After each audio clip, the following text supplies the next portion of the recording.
একটি গ্রামে একজন ভাস্কর থাকত। তার নাম জগদীশ। সে খুব সুন্দর মূর্তি বানাতো, কিন্তু কিছুদিন ধরে তার মূর্তি বিক্রি হচ্ছিল না। তবুও সে হার মানত না আর প্রতিদিন সকালে জঙ্গলে যেত। জঙ্গল থেকে বড় বড় পাথর বাড়িতে নিয়ে আসতো। তারপর সারাদিন সেই পাথরগুলো দিয়ে মূর্তি বানাতো। একদিন তার মূর্তি বানানোর সময় গ্রামের মোড়ল এলেন এবং উনি বললেন, আরে জগদীশ, বলো কাজ কেমন চলছে? নমস্কার মোড়ল বাবু, নমস্কার। কাজ তো সেভাবে হচ্ছে না, কি বলি আর, কোনো ক্রেতাই আসে না। ব্যাস, এত ছোট ব্যাপার? আমি তোমার এই চিন্তা এক্ষুনি দূর করে দিচ্ছি। আমরা এই গ্রামের জন্য একটা মন্দির তৈরি করেছি, তো গ্রামবাসী চাইছে যে সেই মূর্তিটা তুমিই তৈরি করো। এই কাজের জন্য তুমি যোগ্য পারিশ্রমিকও পাবে। ধন্যবাদ, ধন্যবাদ মোড়ল বাবু, অনেক অনেক ধন্যবাদ। আমি আজকে থেকেই মূর্তি বানানো শুরু করছি। বেশ বেশ ভাই, আমি 8 দিন পরে আসবো আর এসে মূর্তিটা নিয়ে যাব। এই বলে মোড়ল আর গ্রামবাসীরা চলে গেল। জগদীশ সঙ্গে সঙ্গে জঙ্গলে চলে গেল। মূর্তি বানানোর জন্য তার কিছু ভালো পাথরের দরকার ছিল। জঙ্গলে সে দুটো পাথর দেখতে পেল।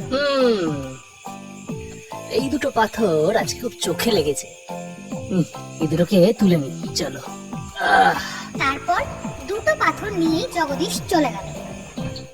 যেই না জগদীশ একটা পাথর তুলে তাতে ছেনি হাতুড়ি দিয়ে খোদাই করতে শুরু করলো, হাতুড়ির আঘাতেই পাথরটি ভয় পেয়ে গিয়ে বলল, আরে কি করছো ভাই?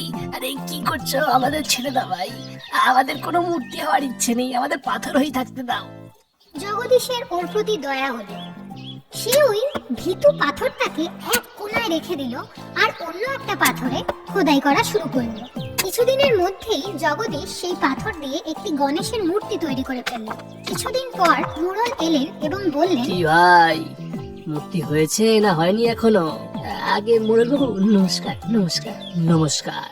আপনার মূর্তি তো একদম তৈরি হয়ে গেছে, নিয়ে যান। আহা, বাহ বাহ বাহ বাহ বাহ, কি সুন্দর হয়েছে না? বাহ বাহ বাহ। এই নাও, এই নাও ভাই তোমার পারিশ্রমিক। এই মূর্তিটাকে নিয়ে এবার মন্দিরে প্রতিষ্ঠা করা যাবে। ঠিক সেই সময় গ্রামবাসীর নজর কোণায় থাকা ভীতু পাথরের ওপর পড়ল।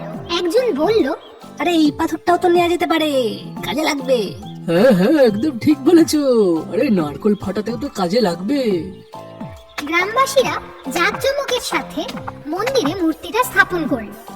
ভীতু পাথরটি মূর্তির সামনে রাখা হলো। একদিকে মূর্তিকে পুজো করা হতো, ফুল ফল দেওয়া হতো, আরেকদিকে ভীতু পাথরের ওপর নারকেল ভাঙা হতো। আরে কি করছো, কি করছো? আরে মরে গেলাম।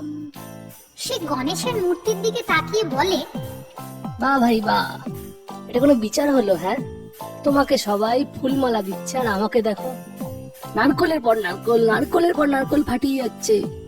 আমরা দুজনই তো পাথর, তাই না? হ্যাঁ, আমরা দুজন পাথরই তো। কিন্তু তোমাকে যখন মূর্তিকার ভাঙতে চাইলো, তুমি তো ভয় পেয়ে তাকে ভাঙতে দিলে না। তুমি তো নিজের সুযোগ নষ্ট করেছো ভাই, না হলে তো আমার জায়গায় আজকে তোমাকে পুজো করা হতো ভাই। ভীতু পাথরটা কিচ্ছু বলতে পারলো না, আর বলতোই বাকি, সে কথাটা তো ঠিকই বলেছিল। কি বলবো ভাই, এখন তো আমার মনে হচ্ছে এই নারকল ফাটানোই আমার ভাগ্যে লেখা ছিল। বেশ কিছুদিন নারকেলের মার খেতে খেতেই সময় চলে গেল। নারকেলের জলই তাকে গুরুত্ব দিত, আর লোকজন মূর্তির জন্য যে মিষ্টি আনতো সেগুলো পাথরের উপর রেখে দিত। নারকেলের মার তো পড়তই, কিন্তু তার বিনিময়ে সে প্রচুর মিষ্টিও পেত। ভীতু পাথর এইবার মূর্তির কথা বুঝেছিল। হে মূর্তি, তুমি একদম ঠিক বলতে। যদি আমি চোট পাওয়াতে ভয় না পাই, তাহলে আমি আরো কত খাবার পাবো। এটাই তো জীবনের নিয়ম পাথর ভাই। হতে পারে তোমাকে অনেক পরিশ্রম করতে হবে, অনেক চোটও খেতে হবে, কিন্তু একটু ধৈর্য ধরলে আমরা তার সুফল অবশ্যই পাবো। তো চোট পেতে কখনো ভয় পেও না। এই কাহিনীটির থেকে আমরা বুঝতে পারি যে অসুবিধা হলেও আমাদের ঘাবড়ানো উচিত নয়। যদি আমরা সবাই মিলে কাজ করি তাহলে মুশকিল আসান হয়ে যেতে পারে।